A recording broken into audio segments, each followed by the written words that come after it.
I know. Well, I actually spoke at WebCongress in Miami last year, and my presentation didn't come up at all. So I ended up having to do it back from memory, which was really fun. Was last year's presentation? So, I just wanted to clear up something right away. This doesn't work, is it? Oh. It should be on the button there.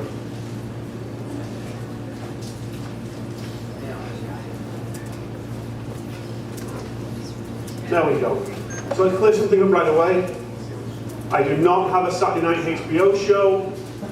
I am not this guy. Just so we've got that taken care of. If I get it too much. So as I said, I do work at AOL. I work with a lot of brands that you may know are AOL, you may not know they're AOL. But yes, AOL is still there. We still exist.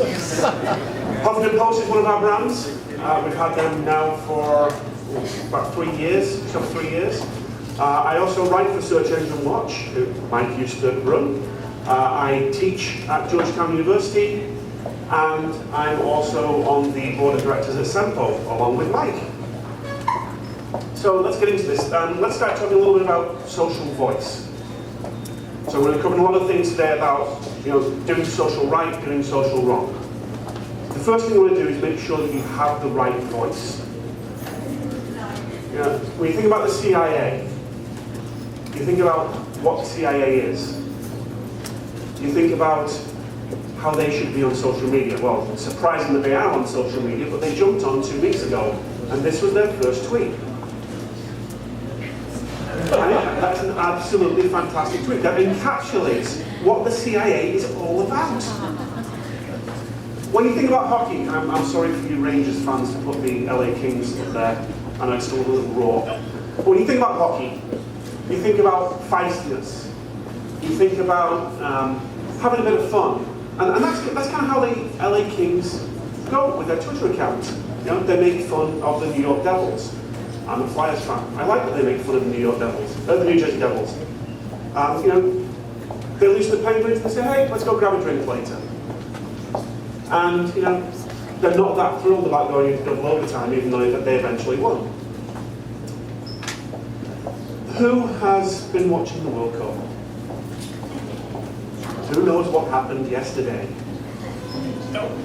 Yeah, he didn't get his lunch on time either.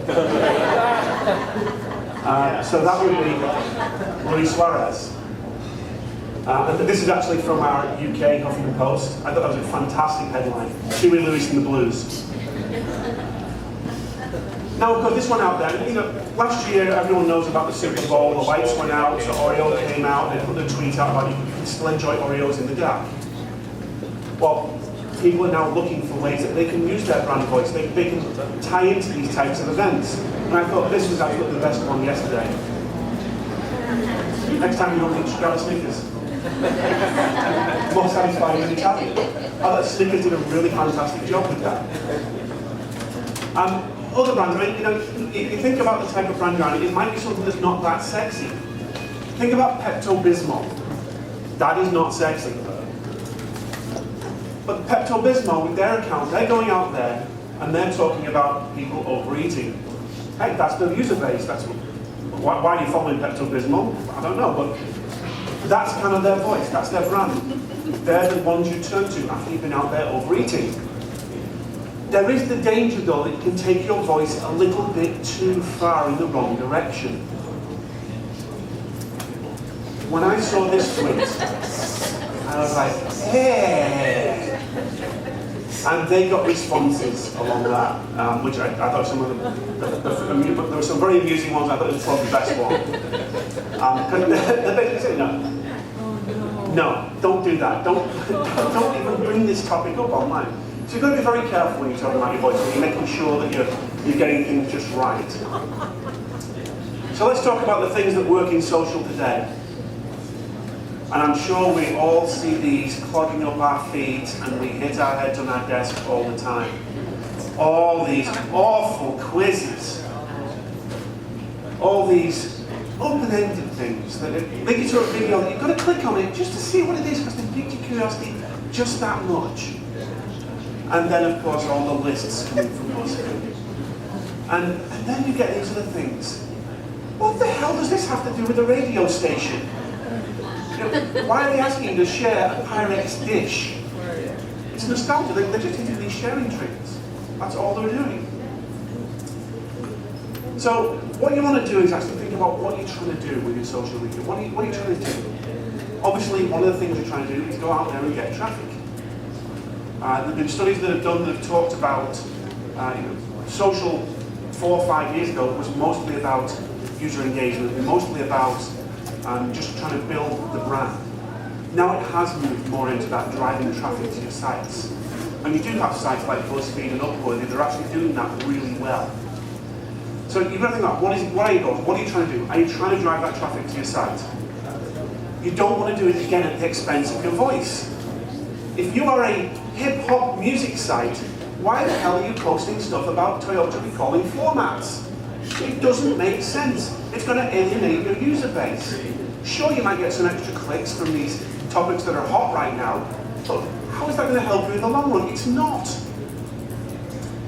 And then you get these other people who go out there and actively do this on purpose. So this is a post I saw where they were talking about that a lot of the homeless people are veterans.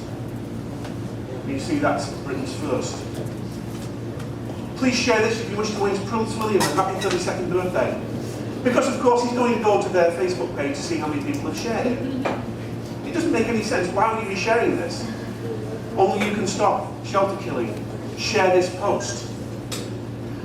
People do this because it engages with their sharing triggers. But all you're actually doing is getting this racist, far-right organization's message out there further by spreading it around the newsfeed. They're just taking advantage of Facebook's algorithm by getting you to share this content out there. And then when they share their other stuff, their non-nostalgia, non-happy stuff, that gets seen by more people. The other things, you're only looking at your shares, you're only looking at your social spread, your retweets, the types of engagement you're getting.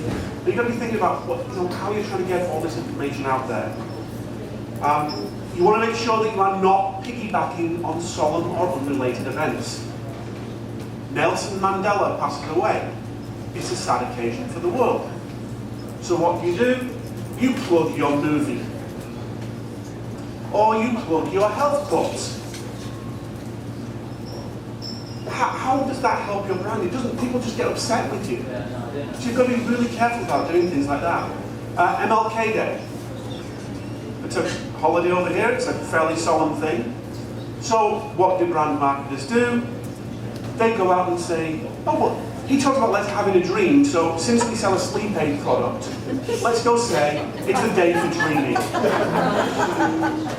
This one, I don't even see how that's related. Don't forget to protect your eyes. I mean, what? How is that going to do anything with anything? And then you had Dow Chemical went out there. How are you making Dr. King's dream a reality? How is this related to Dow Chemical? Dow Chemical doesn't necessarily have a great brand name out there. And you get people coming out there, I'm making a difference by not poisoning people. What do you expect when you engage in things like this, when you have that type of persona? Now, that didn't get many retweets and favourites, but it hit the national press. That's where I saw this particular tweet from. So you've got to be really careful about how you engage. There was another one on Pearl Harbor Day last year, where SpaghettiOs put a picture of a SpaghettiO holding the flag up. And many people thought that was very disrespectful. What you've got to do, you've got to get an inventory of your content. You've got to figure out what you already have, what you can potentially reuse. If you've got a series of blog posts that have done well for you, think about making an ebook out of it. If you've got an ebook, think about breaking it down into multiple blog posts. If you've got a video, think about writing something about it. Think about how you can use this content, what you currently have, what you may not have used already, what you may not have pushed out through your newsletters, what you may have in hard copy that you've not actually pushed out. And then think about the types of content that you have out there. What do you have? What have you written about? What kind of things have you written? Are they quizzes? Are they statistics? Is it interviews, guides? And how can that be used? Think about the medium that you're pushing it out to. You know, how are people going to interact with this content on different types of medium? What are the different users that are out there? You're going to target things differently based on whether they're on Facebook, whether they're on Pinterest, whether they're a stumble upon user. You know, make sure you're going to the right medium with the right message. I'll give you a moment to look at this.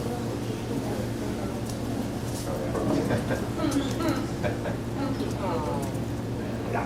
For those that haven't seen it, how exactly are you going to click on a newspaper?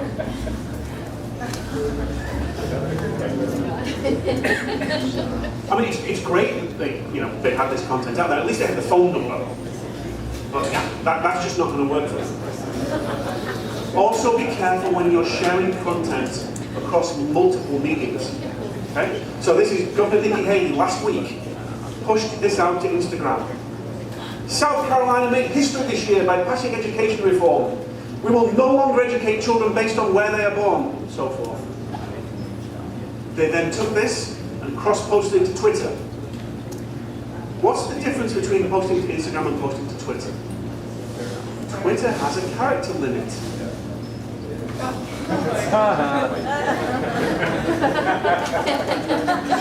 be really, really careful when you're cross-promoting your content as to how it's going to appear. And then we really do sharing triggers. You've got to think about what resonates with your audience. You know, what is your voice? What is your audience expecting from you? And what works with them? What actually, is it something that's funny? Is it something that's sexy?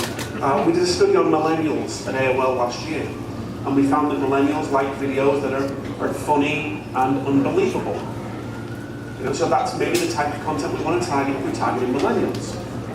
Do you want to put something out there that's moving or controversial? Again, you've got to be really careful with some of these. If you're pushing out something that's shocking or unbelievable or controversial. Hyundai, last year, pushed out a video. They'd come out with a car that has 0 emissions. They thought, what's the best way we can show a car that has 0 emissions and show the effect of that car?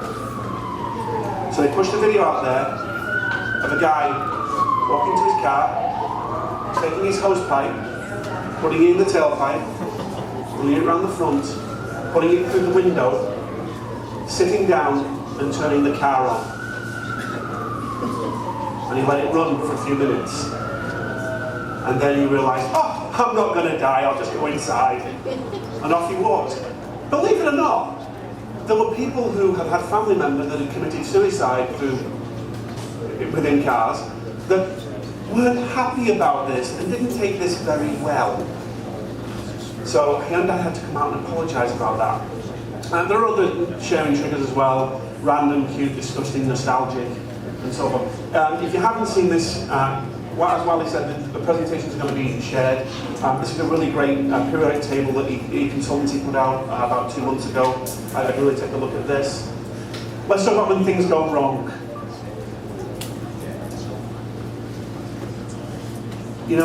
When something happens and you do something stupid, don't go out there and automatically say, we were hacked if you weren't. Because we know how well that worked for Anthony Weiner. If you've done something stupid, own up to it. Admit it. Don't fight with your users.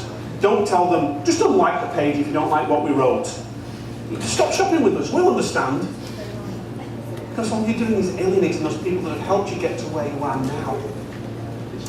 This particular brand, Black Milk Clothing, they then, about 2 or 3 hours later, posted this saying, we're really sorry, we didn't mean what we said, we shouldn't have argued with you all. We understand that we've upset most of our core customers. Please forgive us. Virgin came out and said, yeah, we apologise for what we did. We shouldn't have tied Mandela's death into the expansion of our health clubs. And Hyundai, as I said, they came out and they apologised unreservedly, and they've removed pretty much every copy of that video, but it's the internet, so they really haven't.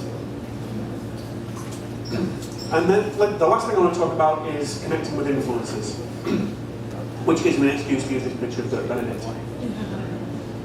So if you do put content out there and you mention influencers, you mention celebrities, somebody that's important in your industry, let them know. We had this post on HuffPost UK about a TV show called QI. We had a video about it. So we pinged it over to two of the guys that were always on it, Alan Davies and Stephen Fry. And as you can see, Stephen Fry retweeted it. And he retweeted that to his 4.2 million followers that he had at that point. So by pushing this content out to him that we thought he'd be interested in, he shared it. And no, I have no idea why he follows me. Last November was the 50th anniversary of Doctor Who, as I'm sure everybody here is aware. No? Well, maybe just me then. But Google did a Google Doodle for Doctor Who. They put this out there, you could actually play a game. So Search Engine Watch came to me and said, all right, you're the Doctor Who guy, would you write this up for us, please? So I did. I wrote this post up. I used the hashtag, the official hashtag for the day, so whenever this got shared, it actually hit that hashtag. And I thought, okay, what can I do to actually publicise this, to push this out? And I thought, well, Neil Gaiman, the writer, he also writes for Doctor Who. So I'll just tweet it at him. And I did. I just tweeted it to Neil Gaiman, and I got that in my email about an hour later. Neil Gaiman retweeted one of my tweets. And that went out to his, at that point, almost 2 million followers. And you can see, it's not a great deal, but 400 tweets, 7,400 stumbles, 41 Google Pluses, that's pretty much everybody on Google Plus.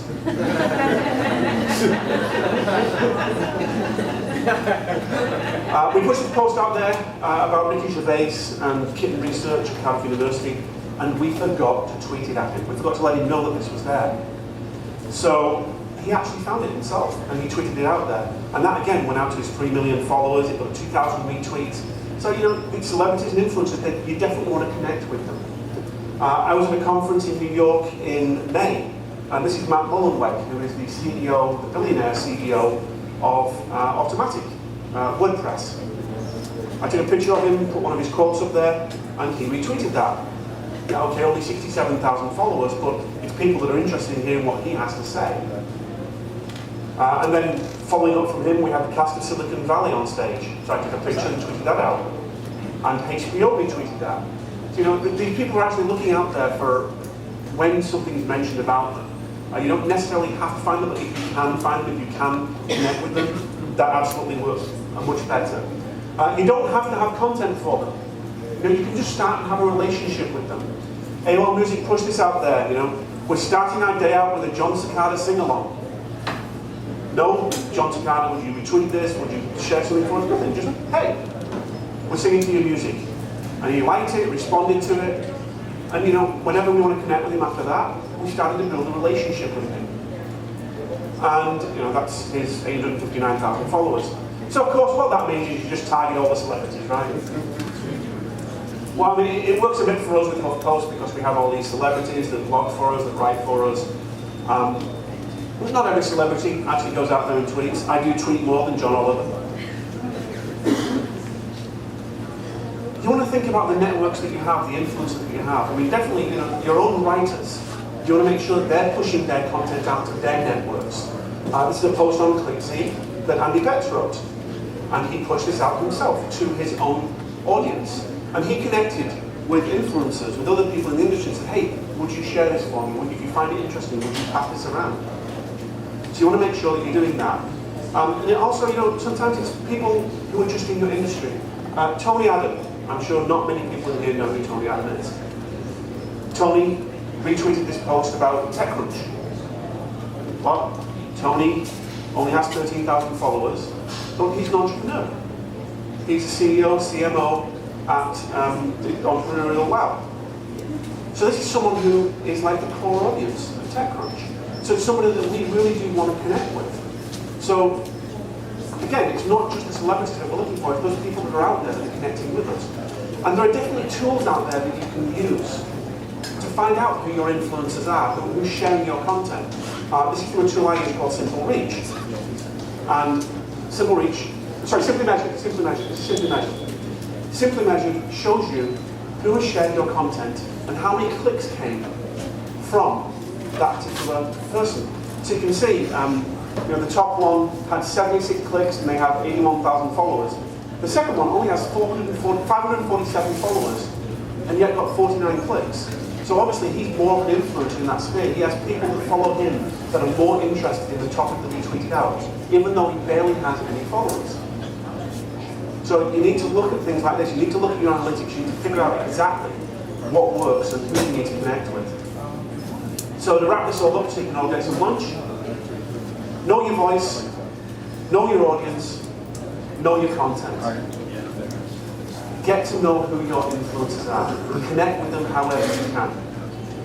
Make sure that they're there for when you need them. Make sure you connect with them when you don't need them. And of course, know what to do when you screw up. If you do make a mistake, go out there, hands up, mea culpa, fix it. Have a plan in place for when something like that happens. And that is it. Thanks.